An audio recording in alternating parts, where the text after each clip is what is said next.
बंधु माने कौन आपणक घरे धनजनित समस्या लगी रहुछि, आर्थिक समस्या लगी रहुछि, आपण करज भारे बुड़ी जाइछन्ति कि आपणकर चाकरी जीवन रे समस्या आसुछि कि तो एपरि अनेक गुड़िए समस्यार समाधान पाई एही पवित्र कार्तिक पूर्णिमा दिन आपण घरर एही स्थान रे रखि दियंतु 4टी लवंग।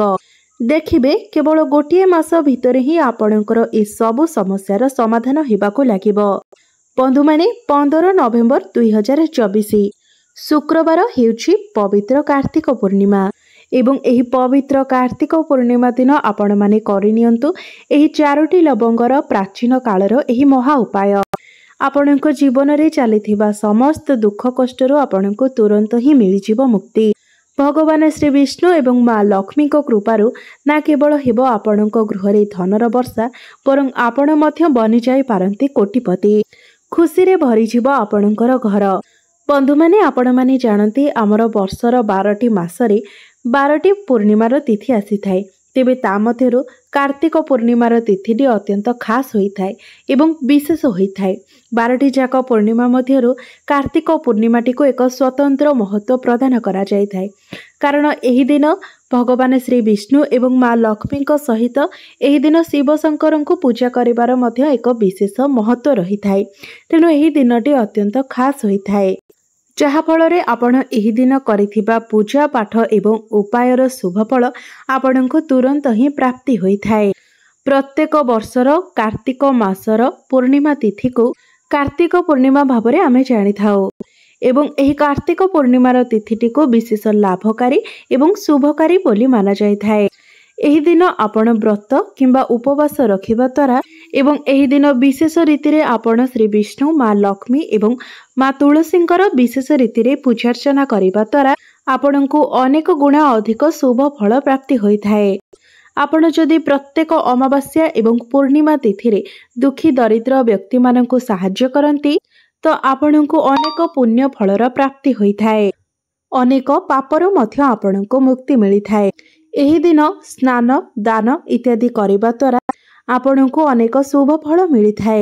एही दिन पवित्र नदी रे स्नान करिवार मध्य विशेष महत्व रही थाए। तेबे एही दिन जदि आपण विशेष रीति रे पूजार्चना करि पारु नाहंती, दान करि पारु नाहंती किंबा पवित्र नदी रे जाई स्नान करि पारु नाहंती, तेबे एही दिन लवंगर एही छोट उपायटी को आपण निश्चित पालन करंतु। एही उपायटी को पालन करिबा द्वारा आपणको साक्षात माँ लक्ष्मी एवं स्वयं भगवान श्री विष्णुकर आशीर्वाद प्राप्त हेबो। आपणको जीवन रे केबे भी धनर कमी हेबो नाही। आपणको जीवन रे धन आसीबार समस्त मार्ग गुड़िक खोली जिवो।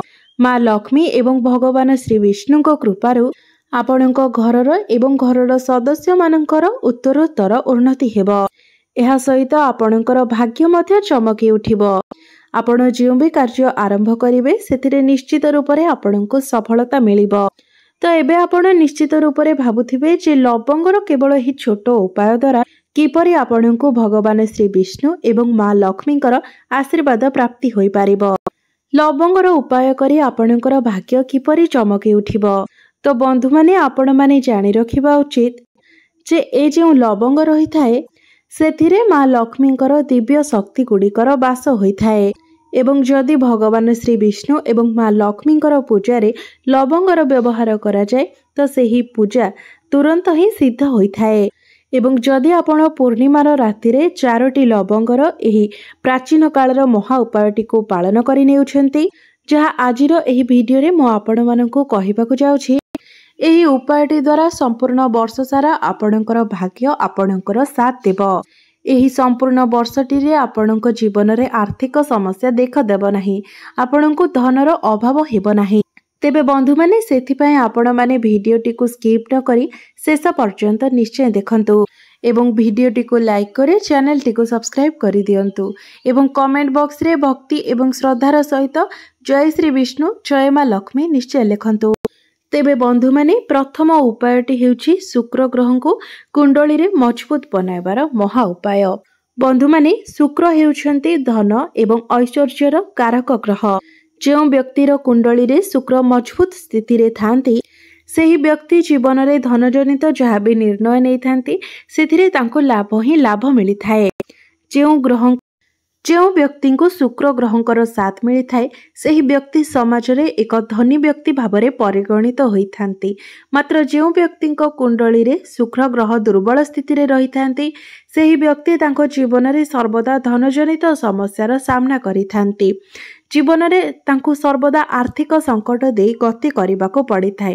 ତେଣୁ ଆପଣ ଯଦି ଚାହୁଁଛନ୍ତି ଆପଣଙ୍କୁ ଶୁକ୍ର ଗ୍ରହଙ୍କର ସାଥ ମିଳୁ, ଆପଣଙ୍କ କୁଣ୍ଡଳୀରେ ଶୁକ୍ର ଗ୍ରହଙ୍କର ସ୍ଥିତି ମଜବୁତ ହେଉ, ଆପଣଙ୍କ ଜୀବନରେ ଯେଉଁ ଧନ ଆସୁଛି ସେଥିରେ ବୃଦ୍ଧି ହେଉ, ତେବେ ଆପଣମାନେ ଏହି 15 ନଭେମ୍ବର ଅର୍ଥାତ୍ କାର୍ତ୍ତିକ ପୂର୍ଣ୍ଣିମା ରାତିରେ ଆପଣ ଏକ ପିତ୍ତଳର ପାତ୍ର ନିଅନ୍ତୁ। ସେଥିରେ ଆପଣ 4ଟି ଲବଙ୍ଗ ରଖିଦିଅନ୍ତୁ। ତାପରେ ସେହି ପାତ୍ରଟିକୁ ନେଇକି ଆପଣ ନିଜ ଛାତ ଉପରେ ରଖିଦିଅନ୍ତୁ। କେବଳ ଏତିକି ମାତ୍ର ଉପାୟ ଆପଣ କରିଦିଅନ୍ତୁ ଏବଂ 16 ନଭେମ୍ବର ସକାଳୁ ଆପଣ ବ୍ରହ୍ମ ମୁହୂର୍ତ୍ତରୁ ଉଠି ନିଜର ସ୍ନାନ କାର୍ଯ୍ୟ ସମାପନ କରିନିଅନ୍ତୁ। ତାପରେ ଆପଣ ଯାଇ ସେହି ପାତ୍ରଟିକୁ ନେଇ ଆସନ୍ତୁ ଏବଂ ସେହି 3ଟି ଲବଙ୍ଗକୁ ଗୋଟିଏ ଲାଲ କପଡ଼ାରେ ଆପଣ ବାନ୍ଧି ଦେଇ ନିଜର ଧନ ରଖୁଥିବା ସ୍ଥାନରେ ରଖିଦିଅନ୍ତୁ କିମ୍ବା ଆପଣ ଚାହିଁଲେ ଆପଣଙ୍କ ପର୍ସରେ ମଧ୍ୟ ତାକୁ ରଖିପାରିବେ। ଏହି ଉପାୟଟିକୁ ଯଦି ଆପଣ ଏହି ପୂର୍ଣ୍ଣିମା ତିଥିରେ କରିନିଅନ୍ତି ତେବେ ନିଶ୍ଚିତ ରୂପରେ ଆପଣଙ୍କର ଶୁକ୍ର ଗ୍ରହ ମଜବୁତ ସ୍ଥିତିରେ ରହିବେ, କାରଣ ପୂର୍ଣ୍ଣିମାର ସେହି ପୂର୍ଣ୍ଣିମା ଚାନ୍ଦର ପ୍ରଭାବ ଲବଙ୍ଗ ଉପରେ ପଡ଼ିବ, ଯାହାଫଳରେ ଲବଙ୍ଗଟି ସିଦ୍ଧ ହୋଇଯିବ ଏବଂ ଧନକୁ ଆକର୍ଷଣ କରିବାର ଚୁମ୍ବକୀୟ ଶକ୍ତି ତା ମଧ୍ୟକୁ ଆସିବ, ଯାହାଫଳରେ ଆପଣଙ୍କ ଗୃହକୁ ଧନକୁ ଆକର୍ଷଣ କରିବାର ସେ କାର୍ଯ୍ୟ କରିବ। ଏହି ଲବଙ୍ଗଟି ଅଭିମନ୍ତ୍ରିତ ହୋଇଯାଇଥାଏ, ଯାହାଫଳରେ ଏହା ଆପଣଙ୍କ କୁଣ୍ଡଳୀରେ ଶୁକ୍ର ଗ୍ରହଙ୍କୁ ମଜବୁତ ବନାଇବାର ମଧ୍ୟ କାର୍ଯ୍ୟ କରିଥାଏ ଏବଂ ଆପଣଙ୍କ ଜୀବନରେ ଧନ ସମ୍ବନ୍ଧିତ ଯାହା ବି ସମସ୍ୟା ଥିବ ତାହା ମଧ୍ୟ ଦୂର ହୋଇଯିବ ଏବଂ ସମ୍ପୂର୍ଣ୍ଣ ବର୍ଷଟିରେ ଆପଣଙ୍କୁ ଧନର କମି ମଧ୍ୟ ହେବ ନାହିଁ। ଦ୍ୱିତୀୟ ଉପାୟଟି ହେଉଛି ଭାଗ୍ୟର ସାଥ ପାଇବାର ମହା ଉପାୟ। ଯଦି ଆପଣ ଚାହୁଁଛନ୍ତି ଯେ ସମ୍ପୂର୍ଣ୍ଣ ବର୍ଷଟିରେ ଆପଣଙ୍କୁ ଆପଣଙ୍କର ଭାଗ୍ୟ ସାଥ ଦେଉ, ଆପଣଙ୍କର ନବଗ୍ରହ ଆପଣଙ୍କର ସାଥ ଦିଅନ୍ତୁ, ଆପଣଙ୍କୁ ରାହୁ କେତୁଙ୍କର ସାଥ ମିଳୁ, ତେବେ ଆପଣ ସର୍ବପ୍ରଥମେ ବୁଝିବା ଆବଶ୍ୟକ କୌଣସି ବ୍ୟକ୍ତିଙ୍କର ରାହୁ କେତୁଙ୍କର ନିୟନ୍ତ୍ରଣ ଭଗବାନ ଶ୍ରୀ ବିଷ୍ଣୁଙ୍କ ହାତରେ ହିଁ ରହିଥାଏ। ତ ସେଥିପାଇଁ ଆପଣ ଗୋଟିଏ ଛୋଟିଆ ଉପାୟର ପାଳନ କରିନିଅନ୍ତୁ। 15 ନଭେମ୍ବର ସନ୍ଧ୍ୟା ସମୟରେ ଆପଣ ଭଲ ଭାବରେ ସ୍ନାନ କରିନିଅନ୍ତୁ। ତାପରେ ଆପଣ ଗୋଟିଏ ଡବା ନିଅନ୍ତୁ ଏବଂ ସେହି ଡବାରେ ଆପଣ ସମ୍ପୂର୍ଣ୍ଣ ରୂପରେ ହଳଦୀ ଭରି ନିଅନ୍ତୁ। ହଳଦୀଟି ଶୁଭ ଗୁଣର ପ୍ରତୀକ ହୋଇଥାଏ ଏବଂ ହଳଦୀର ସିଧାସଳଖ ସମ୍ବନ୍ଧ ଭଗବାନ ଶ୍ରୀବିଷ୍ଣୁଙ୍କ ସହିତ ରହିଥାଏ। ତାପରେ ଆପଣ 2ଟି ଲବଙ୍ଗ ଏବଂ ସେହି ହଳଦୀ ଡବାଟିକୁ ନେଇକି ନିଜର ପୂଜା ଘରକୁ ଯାଆନ୍ତୁ।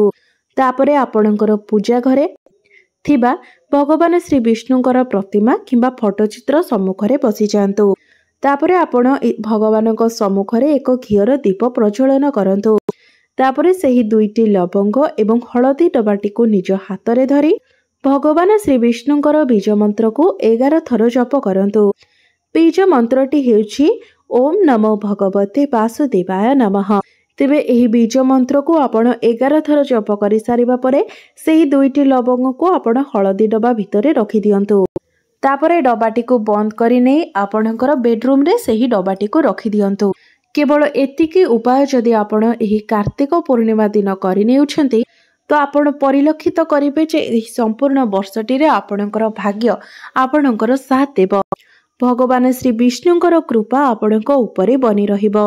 ଆପଣଙ୍କ ଗୃହର ଉନ୍ନତି ହେବ। ଆପଣ ଯେଉଁ ବି କାର୍ଯ୍ୟର ଆରମ୍ଭ କରିବେ ସେଥିରେ ଆପଣଙ୍କୁ ସଫଳତା ମିଳିବ। ଆପଣଙ୍କର ଭାଗ୍ୟ ଚମକି ଉଠିବ। ତୃତୀୟ ଉପାୟଟି ହେଉଛି ଘରର ଉନ୍ନତି ପାଇଁ ମହା ଉପାୟ। ଯଦି ଆପଣ ଚାହୁଁଛନ୍ତି ଯେ ଆପଣଙ୍କ ଘରର ଉନ୍ନତି ହେଉ, ମା ଲକ୍ଷ୍ମୀ ଏବଂ ଭଗବାନ ଶ୍ରୀ ବିଷ୍ଣୁଙ୍କର କୃପା ସର୍ବଦା ଆପଣଙ୍କ ଗୃହ ଉପରେ ବନି ରହୁ, ତ ଆପଣ ଏହି ପୂର୍ଣ୍ଣିମା ତିଥିରେ ସୂର୍ଯ୍ୟାସ୍ତ ପରେ ଘରର ମୁଖ୍ୟ ଦ୍ୱାରରୁ ନେଇ ଘରର ପ୍ରତ୍ୟେକ କୋଣରେ ଆପଣ ଗୋଟିଏ ଗୋଟିଏ ଘିଅର ଦୀପ ନିଶ୍ଚିତ ଜଳାନ୍ତୁ ଏବଂ ପ୍ରତ୍ୟେକ ଦୀପରେ ଆପଣ ଗୋଟିଏ ଲେଖାଏଁ ଲବଙ୍ଗ ପକାଇ ଦିଅନ୍ତୁ। କେବଳ ଏତିକି ଉପାୟ ଯଦି ଆପଣ ଏହି ପୂର୍ଣ୍ଣିମା ତିଥିରେ କରିନିଅନ୍ତି ତ ସମ୍ପୂର୍ଣ୍ଣ ବର୍ଷ ସାରା ଆପଣଙ୍କ ଘରର ଉନ୍ନତି ହେବ। ଆପଣଙ୍କ ଘରକୁ ଧନର ଆଗମନ ହେବ। ଗୃହରେ ସକାରାତ୍ମକ ଊର୍ଜାର ସଞ୍ଚାର ହେବ। ଚତୁର୍ଥ ଉପାୟଟି ହେଉଛି ଧନ ପ୍ରାପ୍ତିର ମହା ଉପାୟ। ଯଦି ଆପଣ ଚାହୁଁଛନ୍ତି ସମ୍ପୂର୍ଣ୍ଣ ବର୍ଷଟିରେ ଆପଣଙ୍କ ଗୃହରେ ଧନର ବର୍ଷା ହେଉ, ମା ଲକ୍ଷ୍ମୀଙ୍କ କୃପାରୁ ଆପଣଙ୍କ ଗୃହକୁ ଅନେକ ସ୍ରୋତରୁ ଧନର ଆଗମନ ହେଉ, ପୁରା ବର୍ଷ ଆପଣଙ୍କ ଗୃହକୁ ଧନ ଆସୁ, तो आपण एही पवित्र पूर्णिमा तिथि रे 15 नवेम्बर संध्या को आपण स्नान करिनियंतु। तापरे आपण एक लाल रंगर वस्त्र परिधान करंतु एवं निजर पूजा घर को जांतु। आपणको पूजा घरे आपण माँ लक्ष्मींकर जदि प्रतिमा किंबा फोटोचित्र रखिजंती सेही प्रतिमा किंबा फोटोचित्र सम्मुखरे आपण बसी जांतु। तापरे आपण एक शुद्ध घीर दीप जालंतु। एहापरे माँ लक्ष्मींक सम्मुखरे आपण एक लाल रंगर कपड़ा बिछाई दियंतु एवं सेही कपड़ा उपरे 4टी लवंग 3टी कर्पूर खंड एवं 1 मुठा धनिया रखंतु। तापरे एहाको बांधी आपण एक पुटुली बनाई दियंतु। तापरे सेही पुटुलीटी को आपणकर हाथ रे धरी माँ लक्ष्मींकर बीज मंत्र आपण 11 थर जप करंतु। 11 थर एथिपाई कारण 11 अंकटी माँ लक्ष्मींकर अत्यंत प्रिय होइथाय। एहा सहित श्री विष्णुंकर मध्य एही 11 अंकटी अत्यंत प्रिय होइथाय। बीज मंत्रटी हेउछि ओम महालक्ष्मी नमः। तेबे एही मंत्रटी को आपण 11 थर जप करंतु। एहापरे जे पुटुलीटी को आपण हाथ रे धरिछंती ताकू नेकी आपण निज धन रखुथिबा स्थान रे रखि दियंतु। जदि केवल एतिकी उपाय आपणको मूल्यवान समय काढ़ी कि आपण एही पूर्णिमा तिथि रे करि नेउछंती तो एही पुटुलीटी अभिमंत्रित होई जाय थाए, जहा आपणको जीवन रे धन को आकर्षण करिवार कार्य करिवो। आपणको जीवन रे धनर वर्षा हेबो। संपूर्ण वर्षटी रे केबे भी आपणको गृह रे धनर कमी हेबो नाही। माँ लक्ष्मींकर कृपा सर्वदा आपणकर एवं आपणको परिवार उपरे बनी रहिबो। गृह रे समस्त नकारात्मक शक्ति गुड़िक मध्य नष्ट होई जिवो एवं सकारात्मक ऊर्जार संचार हेबो। बंधु माने एपरि किछि छोट छोट उपाय रहिछि। जदि एही उपाय गुड़िक आमे किछि विशेष तिथि एवं दिन रे पालन करिथाउ तेबे एहार प्रभाव 100 गुणा अधिक बढ़ी जाय थाए एवं आम जीवन रे चलुथिबा अनेक गुड़िए समस्यार समाधान करिबा पई एही उपाय गुड़िक आमको सहायता करिथाए। तेबे बंधु माने आजिर एही भिडियो रे मु आपनकु जेतटी भी उपाय कहिली सब गुड़िक अति सहज एवं सरल अटे, मात्र आपनक जीवन रे एहार प्रभाव बहुत बेसी रही थाए। तेबे आपण जदि निजर मूल्यवान समय मध्यरु किछि समय काढ़ी एही उपाय गुड़िक पालन करि नियंती एवं विश्वासर सहित पालन करि नियंती तेबे निश्चित रूप रे आपनकु सुफल मिलिबो।